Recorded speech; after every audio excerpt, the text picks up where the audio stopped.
Ladies and gentlemen, MIXOW is back, and today we have a look on a DPS build. It's a quick guide on how to start this one. But first and foremost, look at this, guys. Okay, can we make this again to 50-50?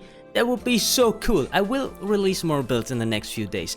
But at the moment I'm sitting on 2,700 subscribers and I really don't know if I'm the only YouTube content creator that has a kinda cursed number. The number I'm cursed is literally the 7. I know in so many cultures the 7 is a lucky number, but here on my channel I kinda feel like that I'm hard stuck. So let's get straight to 2.8 and I'm a happy guy. Thank you very much, guys, much love and appreciate it. In today's video, guys, we're going to look on the Blood and Guts build. I know, there are a lot of rhymes for guts. These nuts! Just put it in the commentary section down below and we are all happy. I streamed on Twitch the day ago and the community and me, we decided to make a Blood and Guts build. So we started from the beginning and for my luck I had a lot of viewers that was really familiar with this build, so they knew a lot of stuff and helped me actually out. Especially Gigachad, thanks at this part, he made a build for us to play with and gave us some really nice advices for this one. Starting right away with what skills should I take at the start. So we decided to take Charge for rage gaining, Sinister Strike to proc drafts like Eviscerate and Slice and Dice, then Slice and Dice, and here I would recommend you to take Battle Stance. But I've choose Healing Touch just because I've prestige with it. So basically what I'm doing is I go with 3 skills for the build that I need and every time with 1 Healing Touch. So my Q time for the Dungeon Finder is fast because I Q as a healer. But I have to try to reroll it later. You could also play like me, that's totally fine, but Battle Stance gives armor penetration and for this build it is really huge. For my skill cards I have like literally the most common DPS skill cards that everyone uses. Blade Theory, I've told you guys that this is a huge S tier skill in PvE for melee. Then Deathwish to increase the physical damage, and our main damage here is Execute and that's pure physical damage. Then Rockbiter to increase attack power and then of course physical damage as well.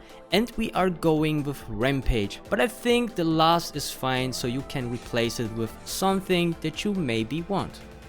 Lucky skill cards here has a really easy setup, so we start going with Eviscerate, because we need Eviscerate, otherwise we can't play this build. But it's a common one, so no need to put this on your normal skill cards. Then Aspect of the Beast to increase attack power again. Then Mutilate is also needed for this build, but it's also a common one, so just take it for lucky skill cards. Then Execute.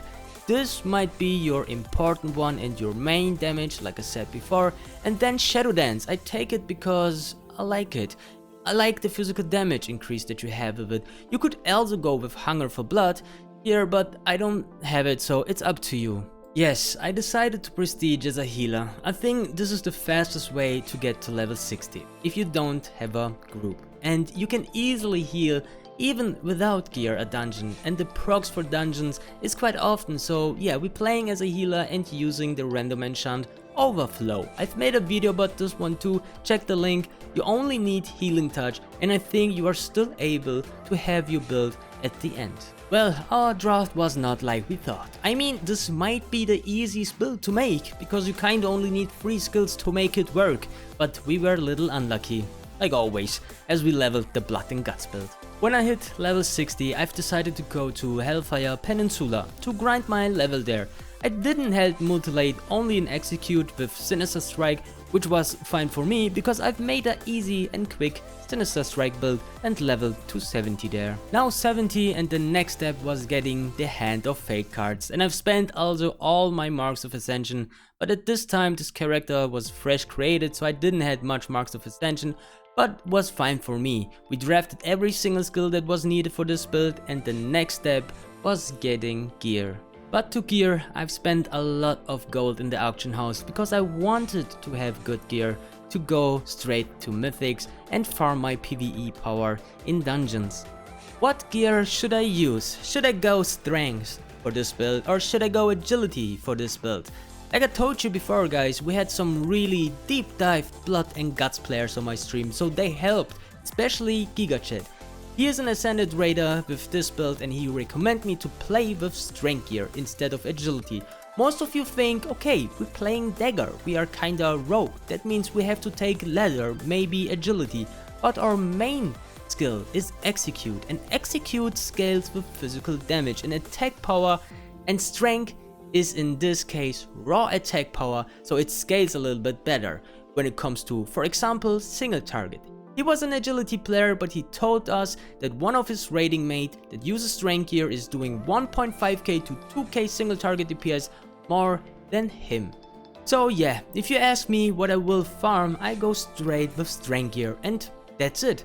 I don't have much gameplay from the stream, but we met us on Booty Bay on the target dummy and he showed me some cool stuff there, how much damage you can do, and it looks like that Blood and Guts starts really slow, then just goes ham.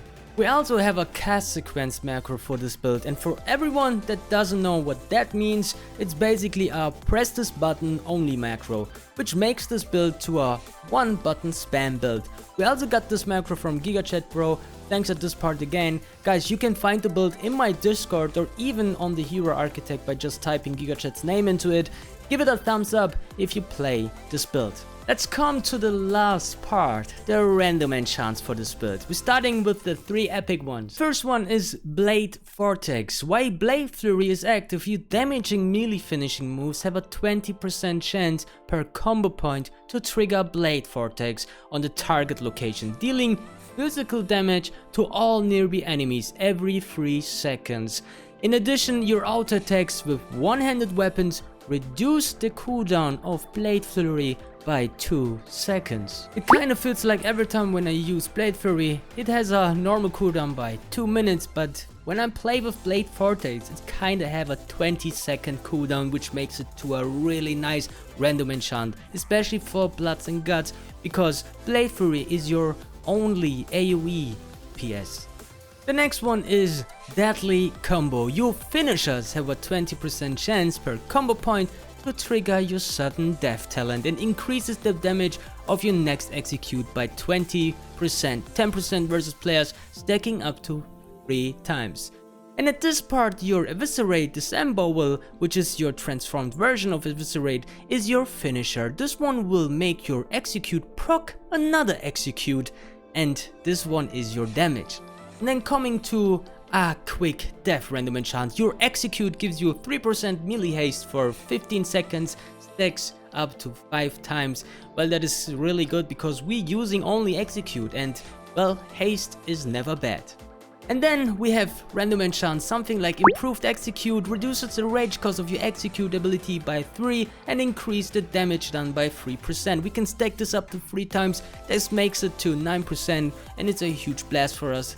Because like I said, execute is a main damage. Then we are using close quarters combat, which will increase the critical chance when we are using daggers or fist weapons by 1%, and we need to play this build with daggers. And then we're also using Wrecking Crew as a random enchant. Increase the effect of your Wrecking Crew talent by additional 2%. We can stack this up to 3 times, that makes it to 6, and Wrecking Crew skill allows you to, if you hit a critical strike with your melee attack, you have a chance to increase your damage with, for example, now execute by 21% for 12 seconds. And one important part here, guys, if you want to play this build, make sure to be hit capped and expertise capped, okay? Expertise cap is 26 and hit cap is 8% in PvE. Okay guys, that's it for the video. If you enjoyed watching, make sure to give this video a like and also subscribe to my channel if you are not already. Thanks to Gigachad for making this build and everyone in chat for helping out. Thanks also to SVK to recommend me WoW Model Viewer. That was something different now to try out and improve with my editing skills. I hope you guys also like that.